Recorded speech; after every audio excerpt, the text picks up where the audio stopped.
Okay. Oh, good. I'm like, oops, maybe I'll take my cover off. Okay.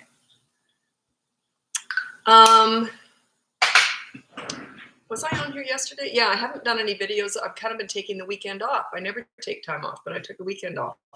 So, but I did a live yesterday, and now I'm on here again, but I didn't do a live on Saturday. Anyway, I'd love to know, while you're waiting, I'd love to know where you're from. I just love hearing where you're from. Get a lot of people from mostly the States, America. A lot of people from Texas, California. Seem to get Minnesota pretty much every live. Canada, whereabouts in Canada? Eva de Coude, is that Montreal's French? Sorry, I've got my dishwasher. Stockton Call, is that a place? Ireland. Stockton Call. I'm gonna look that up. Stockton Call.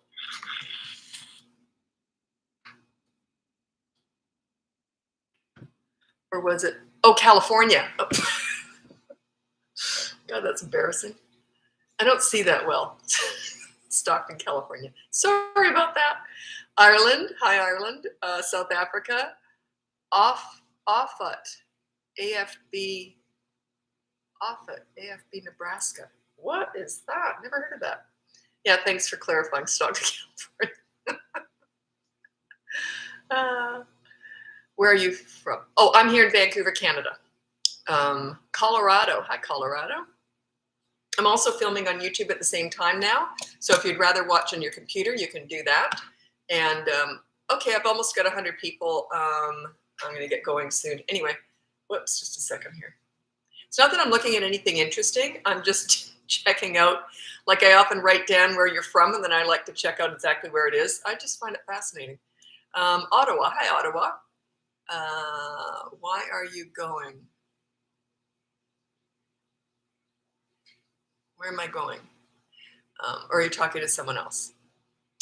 Okay, let's get going. Oh, let's get going. Oh, I meant with my live. So what I do is I just like to ask people where they're from, and then I introduce myself, and then we get going with your parenting questions. Just watching your lives has helped. Fantastic.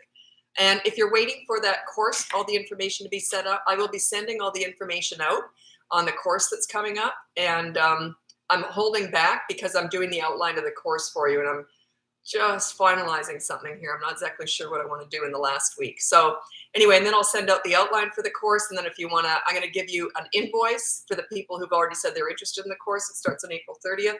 I'm going to send you an invoice, and I've only sent out a couple so far. So I don't know why I'm holding back. I guess I know, because I want to keep talking about it on the live. The thing is, I want you to be really involved in this course because I'm making it with you. The first round, I'm making it with you. So I want you to be really involved and really committed to following through with this. So rather than just signing up and then just sort of watching once in a while, I really want you to be involved.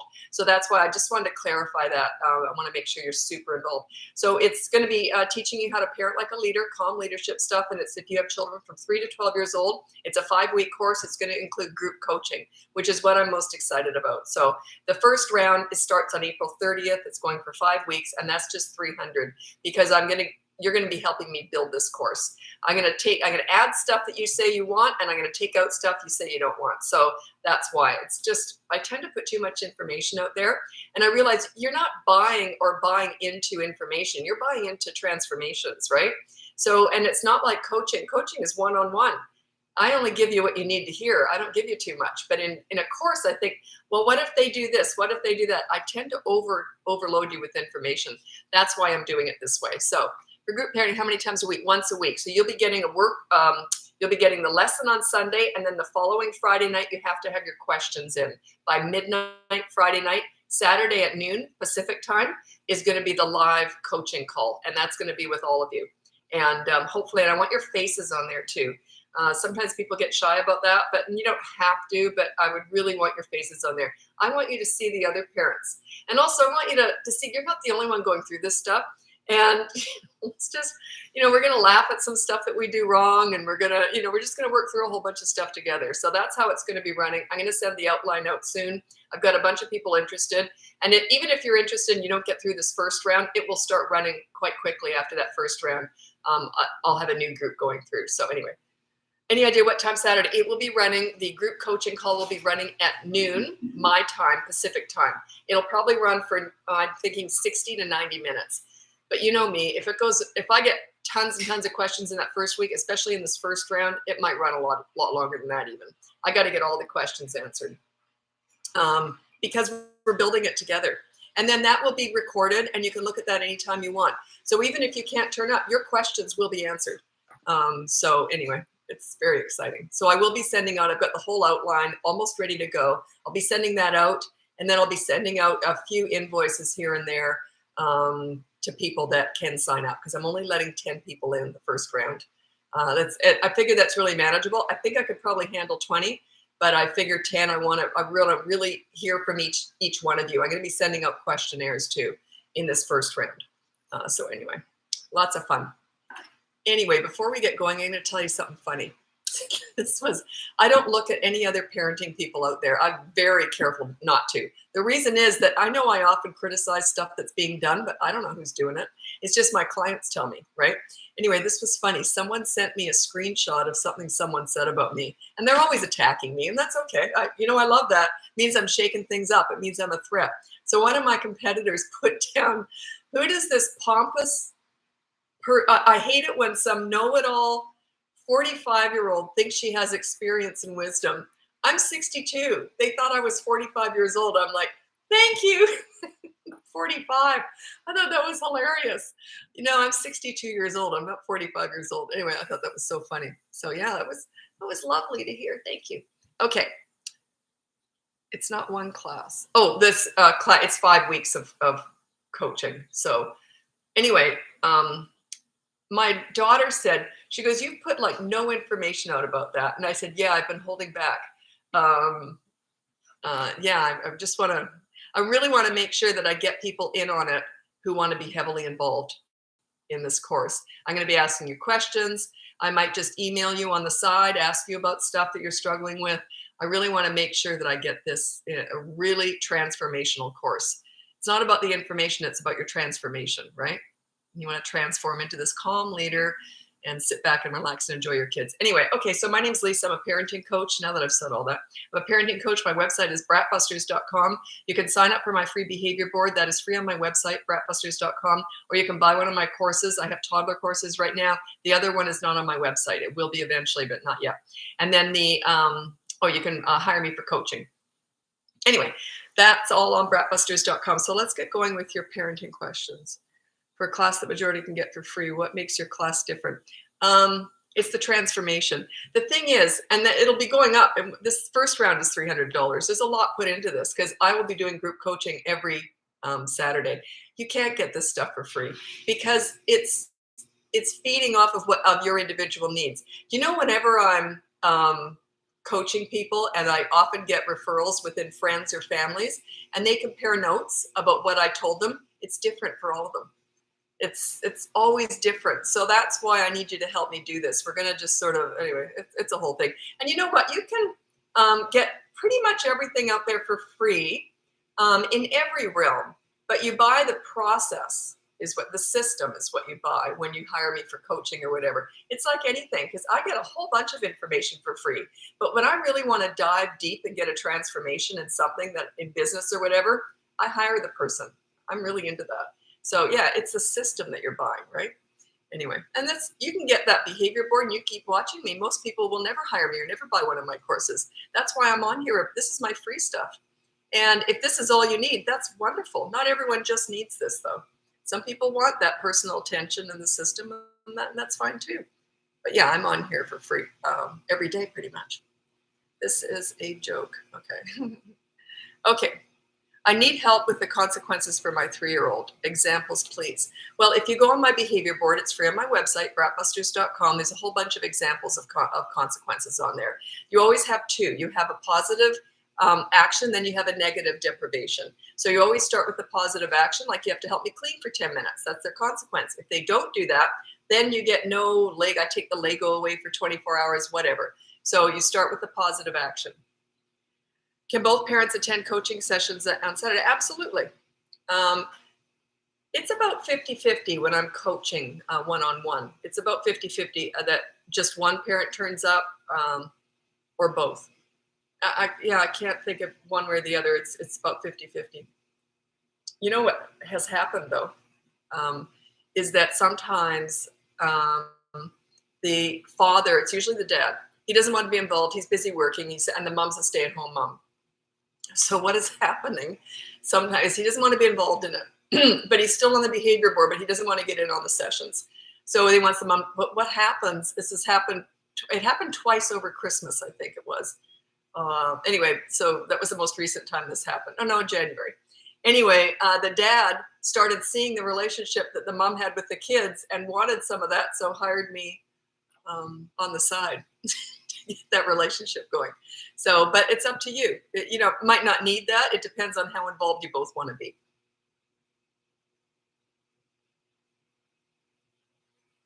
Okay. Any consequence ideas for 6-year-old? Yeah, it's usually helping you do something around the house. It's usually doing something with you. Or it could just be like if their rule is, it's nice if it can fit the crime, the punishment can fit the crime, but not necessary.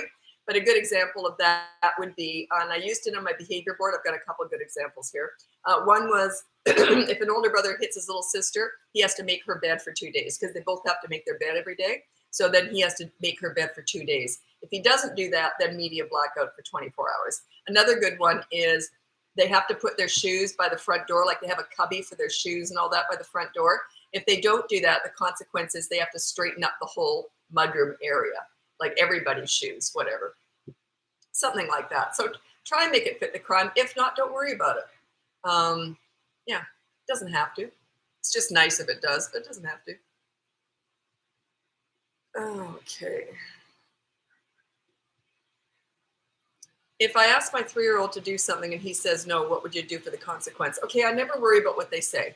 If you said, now I don't know what you mean by do something. Let's say you said, 3-year-old. Okay. Just trying to think. It's a real common one. Okay, come on, let's get your shoes on. We're going out the door. Or we're going. So you probably said ahead of time, in 5 minutes we'll be leaving, and they're involved in play or whatever. And then you say, okay, so let's get our shoes on. We're going now. And they say no. I don't repeat myself. If they're 3 years old, I would go over and I would say, we're getting your shoes on now. So they've lost the opportunity to put their shoes on now. We're getting your shoes on now. And I would take them over and I would put their shoes on for them. Then wait till they're in the car, they're strapped in, because they might have a fit over this, what I'm about to do. So I would say to them, remember I said that I asked you to come put your shoes on and you said no. So I'll tell you what, and then there's a consequence. Here's what's going to happen. Could be you're going to help me do something later on. You're going to do this or that, whatever. So then I tell them, once they're strapped in, you're driving away, then you tell them, by the way, you don't say no to me. So the consequence will be, and don't make it something huge. It's just a show of leadership. That's all it is. That's why I don't repeat myself. No way would I repeat myself. If I said to my kids, we're leaving in 5 minutes. Okay, come on, we're going out the door. And if I heard a no, well, I wouldn't have. If I'd heard a no, there would have been a consequence. Not in the moment, though. Usually I like to wait a little bit. So I'd say, okay, we're going, let's put our shoes on. We're going now. And I would go in there, go hunt them down, bring them to the front door, get their shoes on, or the back door, whatever. And then we get in the car. By the way, that's when I do it. So how to handle when they laugh at both. At both what?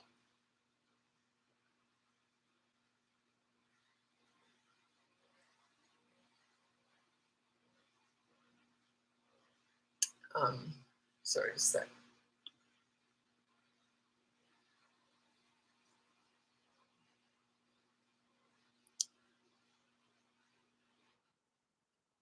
Okay.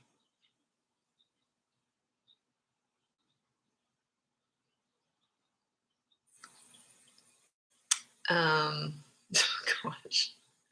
By the way, I took a weekend off. If I haven't answered your emails, that's why. I've only answered the client. I usually don't take a whole weekend off. I just decided to. I usually answer client stuff. right away. Like if you're working with me, I get back to you pretty quick. But unless I don't have to.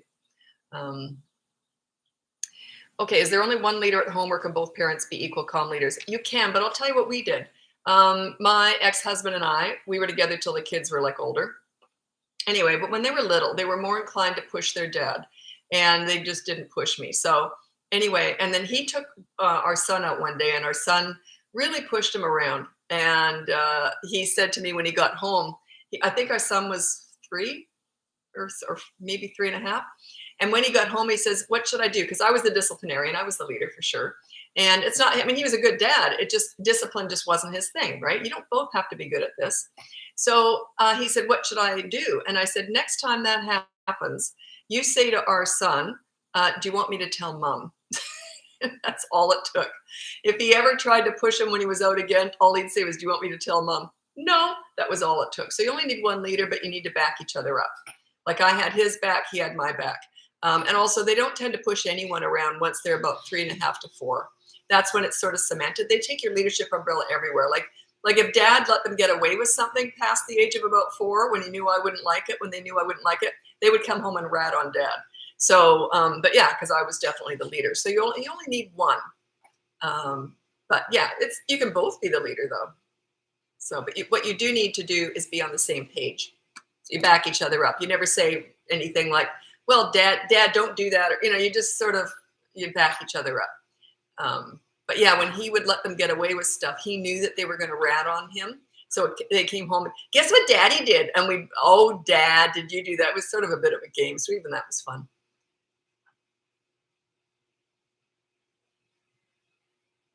How do you show leadership when your 4-year-old doesn't take you serious? They don't take you serious because you're not a leader. The one comes before the other. You got to give respect before you get it. You don't get it and then give it. It just doesn't work that way. Start with my behavior board. It starts at the age of 3, so you're in a perfect age for it.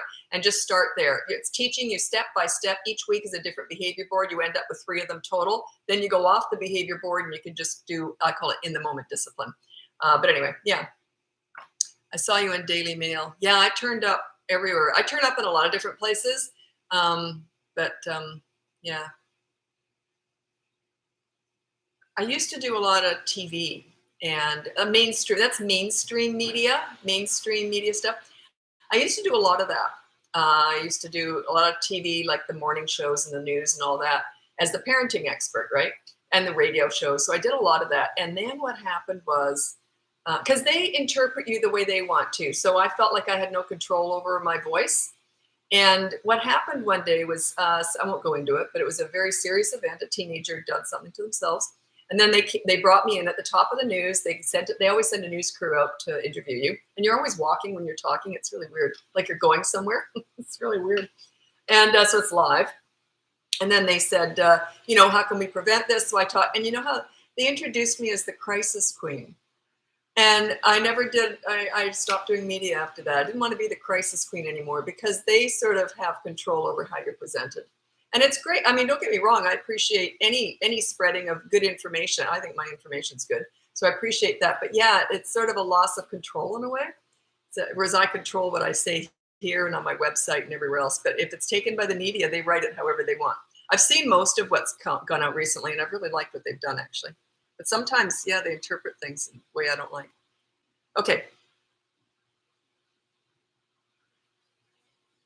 Oh, the reason I didn't want to be the crisis queen is I used to do a lot of crisis work with teenagers. And I don't want to be I want to be the prevention queen. So I want to prevent all that. I still do crisis work and coaching, but I used to lead with that, though, more. But when kids fight, I have no consequence to give, and they get very violent with each other, so stopping it quickly is necessary. Okay. I don't know the age. Let's say they're 6 and 8. Let's say they're playing. I'm just going to set up a scenario. This is my general TikTok advice for sibling fighting. So let's say they're playing on a video game. You have a 6 and an 8-year-old, and they just start fighting. I would go in there. I said, if you guys can't get along, you come with me. Take the older one out into the kitchen with you or wherever. And you're not discussing it, though. You just take it's action. So you just say, you come with me for 20 minutes. Put the timer on. If you guys can't get along, you come with me for 20 minutes. So put the timer on. And then you're just chatting about whatever else, right? Just keep them away from each other. And the other one's all happy because they get to keep playing. That's fun. Then after 20 minutes, say, okay, go back, have fun. Do not say don't fight again. That makes you look weak. It's like you're begging them. Now get along. I don't talk like that. I just say, okay, have fun. And then I watch them. And so then as soon as they start fighting again, which will happen, you want this actually, because you like the storms are where you get all the lessons. It's these storms. Behind every storm is a lesson, and you got to go through a storm to get to the rainbow. So they start fighting again. Then you take the other one out, 20 minutes, back and forth, back and forth, back and forth. After a few days, they will either learn to stop fighting or whisper fight. And you won't even care about that, right? Let them just argue while they're, who cares, right? So yeah, that's what you do. Just back and forth, back and forth, back and forth. Now, that's my general TikTok advice. In coaching, there's lots of millions of other methods that I use for siblings fighting, but it depends on the age. It depends on if you can physically get them away from each other. Sometimes it's teenagers and there's just a mom standing there. I mean, there's lots of different things that I do, but that's just my general TikTok advice for siblings who are fighting. And a lot of parents get really good results with that one because they don't want to stop what they're doing. They're pulling one out, and you always take the older one first. Out, back and forth, back and forth. And if they say, but I didn't do anything, I don't care whose fault it was. You can't get along. I'm separating you. Like, I don't care whose fault it was. It means nothing to me in that situation. Sometimes it does.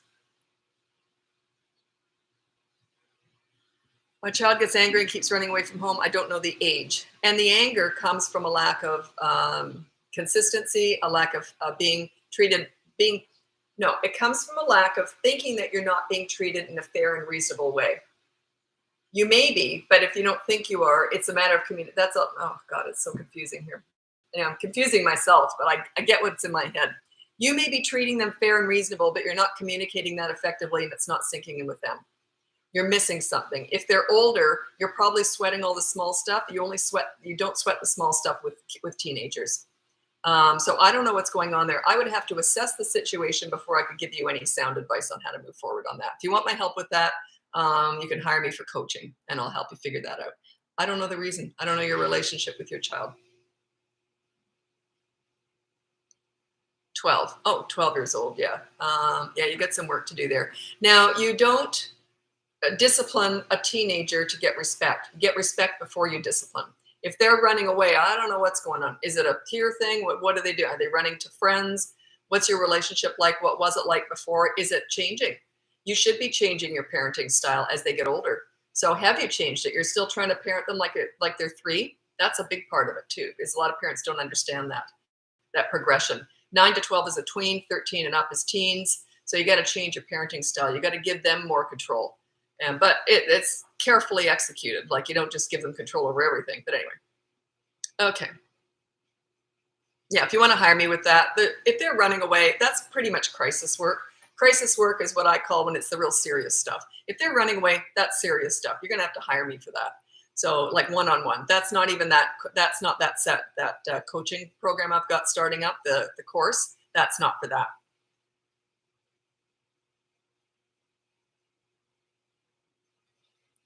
Fighting with siblings, I just went into a whole thing about that. And my lives are now being recorded. So if you go back on the 20-minute mark on my live on YouTube, after this, it's the one I'm doing right now, but about the 20-minute mark, it'll talk about siblings fighting. What age do kids really start to know right from wrong? 3. It's when they can reason. Now, they know right from wrong often when they're younger, but they don't have the control to stop themselves before they do it. They start to be able to reason when they're 3. 3 3/4 is a real turning point. I used to argue this with professionals years and years ago. When they become like reasoning human beings, when they understand that they're not the only ones in the world. That used to be, professionals would say it was 5. Then they said it was 3. And I've been saying for like 50 years, it's 3 3/4. Now I read something about a year ago and they said it's 3 3/4. They just changed. They're capable of empathy. When they understand they're not the only people in the world. They don't see everything just from their point of view. They're able to see it from your point of view. That's when they have the ability to. Doesn't mean they do, but they have the ability to.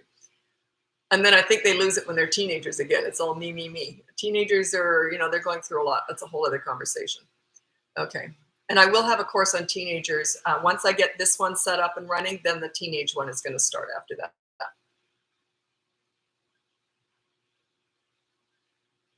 Okay. I don't want to talk about this. If I get time, I will. You can ask again later, but how to get a picky eater to try new foods. The reason I don't like to talk about that so much is because it's nutrition based, and I'm kind of not a nutritionist. Like I'm not a nutritionist. So I always kind of hold back with that advice. So if I run out of questions, you can, if I start to slow down soon, then you might ask again, and I might do it. There's just other ones that are more in my lane. It's behavior.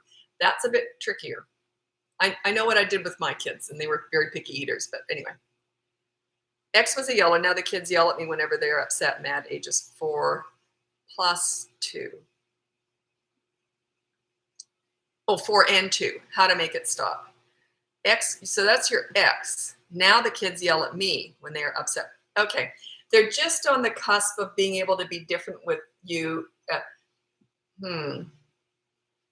don't know what kind of, that's a tricky one actually, because I don't know what kind of, what kind of agreement you have. How often are you with the kids? How much does you said X was a yeller. Is he still a yeller? Or is it you're the man that might be the wife? Brandy. Okay, so I have too many questions. I don't want to answer that one. I have too many questions. So is he still yelling? And I don't know. What is the best way to prevent 4-year-old who's diagnosed with ODD to not bite? Okay, ODD is not a medical diagnosis, okay? So it's just something that pediatricians have told me that it is something made up, because some of my clients are pediatricians, and they said it's just an acronym made up to make moms feel better. That's what they've told me. So, anyway. So don't label your child ODD. It's not fair to them. Work on your leadership skills. They don't act out when their actions are a direct result of your parenting. That's all it is.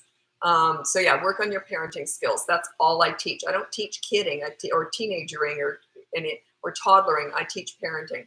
If you work on your parenting skills and your leadership skills, they don't do stuff like that. Go on my behavior board. It's free on my website, bratbusters.com, and put no biting and just deal with it.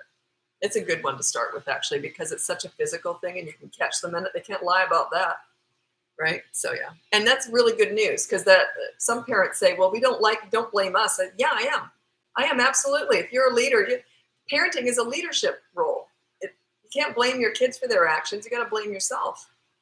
Their basic nature and their basic personality. You do not want to alter that. You want to embrace that. That's beautiful. I parented both my kids very differently because they have different natures and different personalities, but the rules in the house were the same. Their behavior was a direct result of me. And if it wasn't good, I would have gone, what am I doing wrong here? I would never blame them. I would have gone into, maybe at first I would have, but hey, don't do that. But then I would think, what am I doing wrong here? You see, you got to take ownership of that. If you're not willing to take ownership of this, you can't help them. So yeah, just work on your leadership skills. It's all it is. It's all I teach. Oh, I was going to try and scroll with my computer. Okay. Frenchie on YouTube. I have no kids. I just enjoy listening to you because you make so much sense. Thanks for that. Some people think I'm full of crap. And I just told at the very start of this live, but this was so funny. I get a lot of real nasty stuff online said about me. And the people who do it have no idea what they're doing to me, because I know I'm a threat. That's why they wouldn't be saying anything about me if I wasn't a threat. So they have no idea. They just made my day whenever they do that. Anyway, but I don't look at any other sites. It's people send me screenshots of things that people have said about me. And the one today, I don't know when it came out, but it was a recent one. And they said, who does she think? It was from another parenting coach or parenting expert. And it was something like, oh, this arrogant woman, who does she think she is with talking about experience and wisdom when she's only 45 years old? I'm 62. Thank you. So I thought that was great. And who sent it to me knows I'm 62. So I thought that was pretty funny. Yeah, I do have wisdom. I'm no smarter than you, but you just get wisdom when you get old. You just do. I used to try and fast track it because I was always a very conscientious person, like doing the right thing and all that. You can't fast track wisdom. You have to get the wrinkles and the sags to get wisdom. It's just experience, right? Anyway, oh, I love that. Who does she think she is, that arrogant 45-year-old talking about experience? And it's funny because I've been doing this for longer than that. Like about that. I think I started doing this at 45, actually. Yeah, perfect. I would have started this at 45. It was harder because a lot of my clients were older than me. Now I'm older than all of you. So it was harder. It's hard because I really mother my clients. I get in this real maternal, I'm not very tactful or anything. I tell them what they need to hear. But I'm mothering them, right? So it was harder. It was kind of like mothering someone when you're looking up when they're older than you. It was harder. Now I'm older than all of you, so I can mother you. But yeah, I have to go in that maternal mode to work with you. It's just the way I do it. But yeah, it's easier now because I'm old. Okay. Is it normal for a 20-month-old to have kicking, screaming, meltdown for 30 minutes? Absolutely. Perfectly normal. Yep. They don't all do it, but some of them do. 30 minutes. I've heard the longest tantrum I ever heard of. And this kid had vomited, soiled himself. He was older and he had years of running. He had his parents wrapped around his little finger and they didn't even know it till they hired me. I said, oh my God, he's got you wrapped around his little finger. No, he doesn't. He can't help blah, blah, blah, blah. And I said, yeah, he can. So anyway, it was hell. And I said, be prepared. Be prepared. It's going to be hell. Anyway, they had to start ignoring the tantrums instead of giving him into all his demands. And I think he went for 4 or 5 hours, solid screaming, throwing up. I mean, it was awful. And he lost his voice. He just went on and on just because they wouldn't give him what he wanted. And but then it, of course, petered out and he stopped doing it. He was older too. He was about 6. And but yeah, so yeah, 23 months, 30 minutes. Yeah, happens all the time. That's why when I do this course, I'm not doing it for that age. I'm doing it for 3 and 12. I want you guys to support each other. I want to see you guys all on that Zoom call going, oh, you look normal. You're going through the same thing I am. You look normal too. You're going through, it's all so common. You wouldn't believe it. And stop looking at those gorgeous Instagram mothers. You know those ones that look all pretty and their kids are perfect? Don't look at that. That's not parenting. That's not normal. Look up parenting fails or funny parenting fails. That's normal. I remember one day I turned up with my second kid. She was brand new. Turned up to lunch with friends and I had baby. My friend says, that baby poop on your forehead? And I went, yeah, that's parenting. Okay, it's messy. Don't look at all those perfect moms. That's not reality.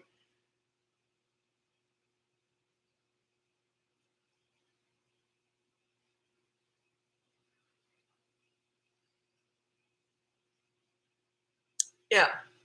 Okay. Are these all your kids? Advice for 2 kids that gang up on the third and exclude on purpose. 5 and 8-year-old excluding other 8-year-old. Okay. I would, if that's truly happening, I would be all over that. I would be all over that. So yeah, I would have to figure out what's going on. Sorry, I can't answer that though. I'd have to figure out, like, I can't give you a good answer. I'd have to figure out what's going on. When did that start? And how does the 8-year-old deal with it? What's the payoff for the 5 and the 8-year-old? What is the payoff there? What are they getting out of it? And how are you reacting to it? So yeah, I'd have to figure all that out. I'd have to assess the situation before I can help you solve that problem. Sorry about that. But again, it's coaching probably. Sorry about that. But yeah, I'd have to go into it. I'd have to figure that all out. Where's the payoff? What's going on? Oh my God, I love this one. How to tell a child they're adopted. My husband and I will be adopting. I'm adopted. I'll tell you how my mom told me. I can remember it like it was yesterday because she'd never looked at me like that before. I want to tell you something. And I'm like, oh, she was looking at me like I'm an adult. And I was sitting out in a big boulder in our backyard and she was gardening and she stopped and said, sweetie, I want to tell you something. I think I was 2, maybe 3. I was really little. I was holding my little baby and I had like a black baby. I had chosen this thing. I had that thing. It was made out of like rubber, hollow rubber, but it was soft, squishy. And I had this doll till I was 30 years old, this little black doll. So I was 30 years old. It had shriveled up, like it looked like a raisin by this time. And I threw it in the dumpster and cried. I was 30. No, I was 28 when I did that because I moved to Australia when I was 28.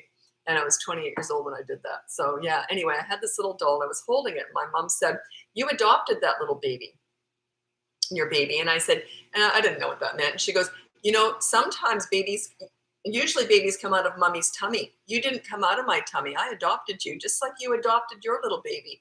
And she said, you were very special. So I heard this all the time growing up. And then I eventually started talking to all the neighborhood kids about me, how special I was being adopted because I was chosen and they were just had. So I I was special. I was raised to think I was really special because I was adopted. Told everybody, the whole world knew I was adopted. Anyway, then mom kept getting all these phone calls from these other moms in the neighborhood. Can you please tell Lisa to tell our kids they're special too, just because they were had? Like, so mom, it got to be a joke, but mom overshot with trying to make me feel special. But yeah, just tell them. Secrets imply shame. If you withhold that kind of information, then if you tell them when they're 10 or something, whoa, I deal with this stuff in coaching. Big mistake. Not so much anymore, but I used to deal with that in coaching more. Now people are opening up. But yeah, secrets imply shame. There's no shame in being adopted. I went to school with another kid that was adopted. I think it was I was adopted in 1960. I was born in 1960. I was 3 days old. And I had another classmate who was also adopted. Well, I always talked about being adopted. It was just, I loved it. And she never did. It was, you could tell there was shame involved in that. It wasn't like an open thing. Mine was just open, and but hers wasn't. It was more closed. So it makes a difference. So yeah, secrets imply shame. What's the shame of being adopted? I loved it.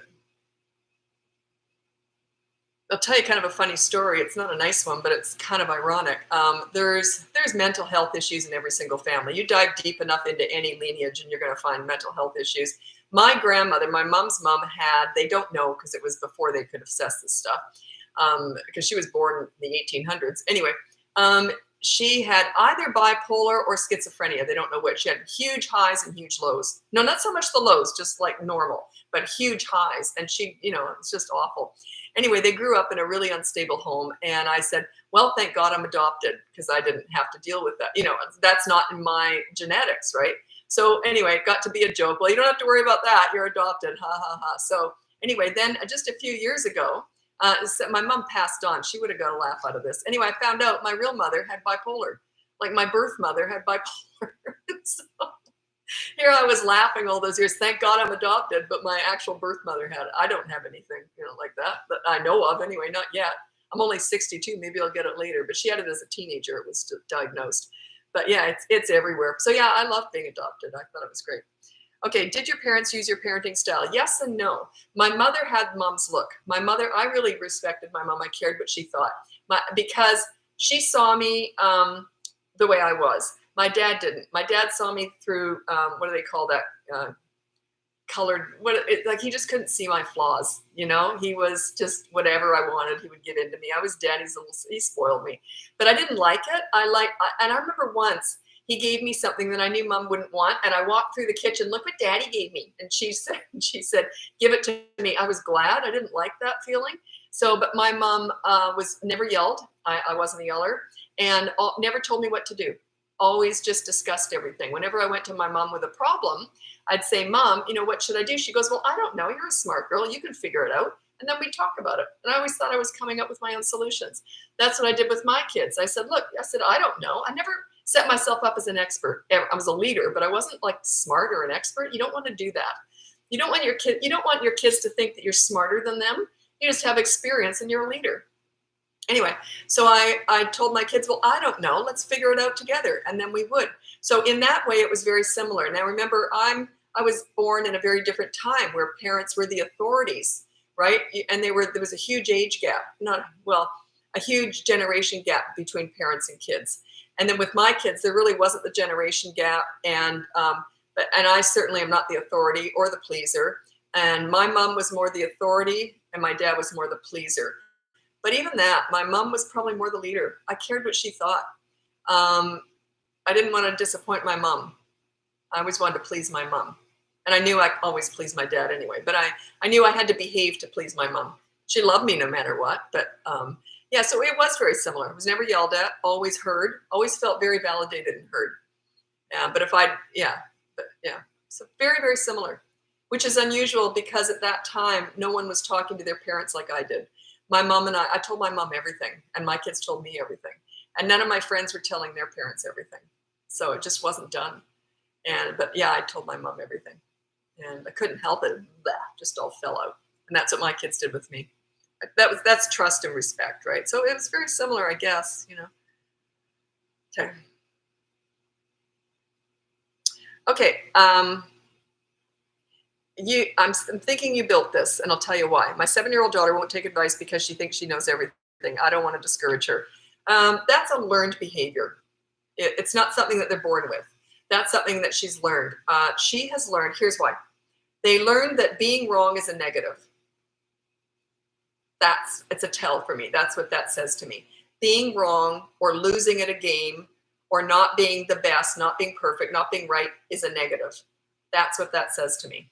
So like my kids saw me make a lot of mistakes and then go, oh, oops, like it's no problem. We're all going to make mistakes. So they didn't have that growing up. They didn't have any of that right fighting stuff going on. That is something that it's a learned behavior. So look at yourself, look at the environment your daughter's being raised in. Is winning really important in your family? Is being right important? Are there other right fighters in the family?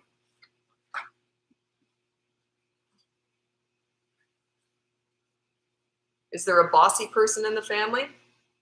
That can all build that. So, sorry, I don't know what's going on there exactly. That's just a tell for me. That's what that says. It is a learned behavior, though. They don't come out of the womb thinking that they have to be right about everything. Okay. I'll give you a good example of this. Like, let's say a kid had come to me and said, I did something really, I did this and it's something really dumb, right? I used to mentor troubled teens. So they'd come to me and they'd say, the other day I did this. And I was a safe place to land. They would tell me stuff. And they'd say, oh, the other day I did this. And I would say to them, this is the way I would word it. I would say something like this. Well, that was stupid. Wait to hear what I did when I was your age.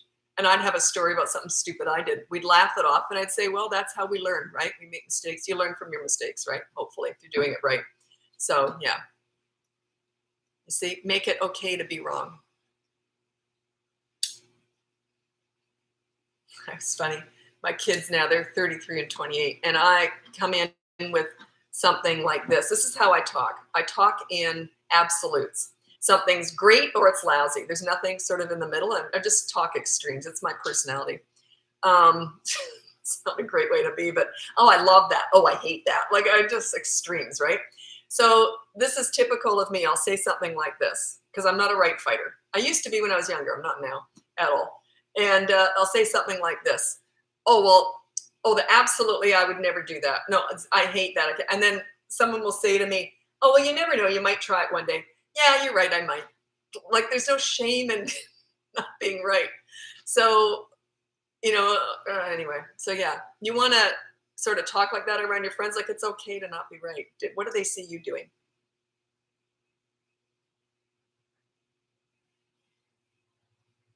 Teens friends, yuck.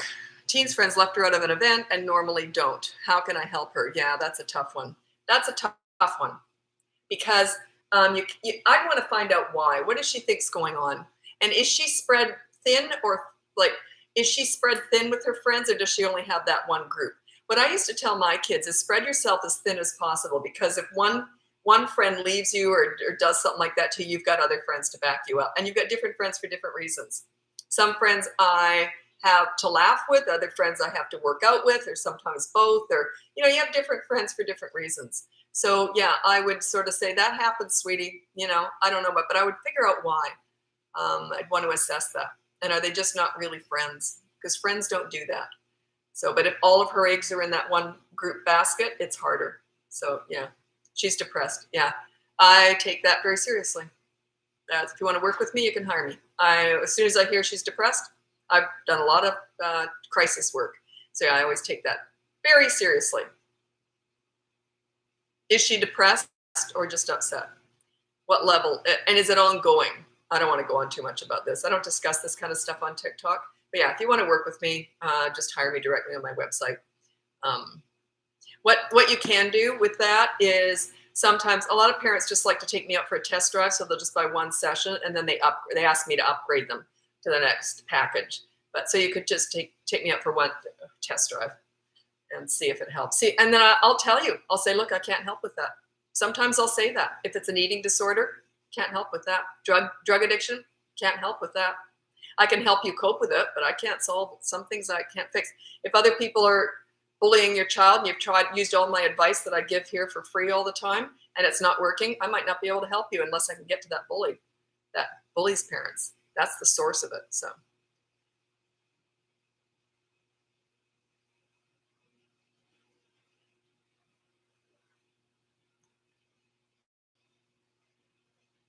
Uh, okay, you asked about your stepson obsessed with violence. He's very curious about pain, and yeah, that's a worry. And I don't know his age or anything. That is something that is all coaching. I've worked with kids who are hell bent on doing weird stuff, and we have to work through that. We have to figure out how to redirect, figure out where it comes from potentially. Can't always do that. Sometimes it's just they're kind of born, have always been obsessed with certain things.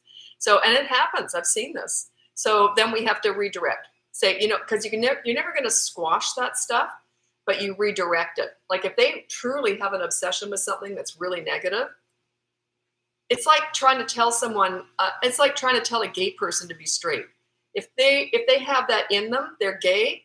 Then why would you fight that? If they have that violent thing, maybe you can reassess it, get them into something like wrestling, or something where it's healthy violence. You know what I'm saying? So we have to figure this all out. It's tricky though.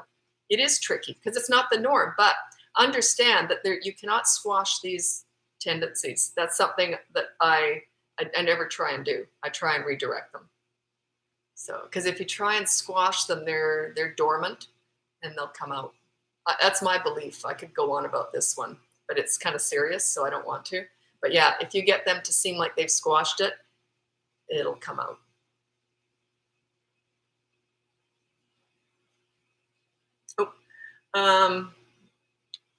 Oh, I got so much to do. Anyway, if you have shown an interest in that course, I'm going to be sending you an outline soon, and I'm going to be selecting. I think I've got a few more spots left for that course that's coming up on April 30th. I haven't said much information about it because I think I've already got it filled up pretty much. So, but maybe not. So what's happening though is people say they show an interest in the course and then they decide to hire me for one-on-one.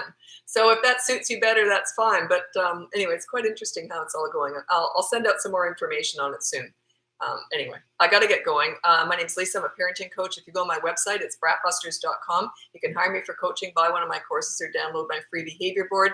That is, you're giving respect to get it. That's how that works because you're on it too. You have to be on that behavior board to make it work. Because your kids aren't the only ones who do bad things. You do bad things too. So you got to be accountable. Okay, so I'll do one more question, then I have to run.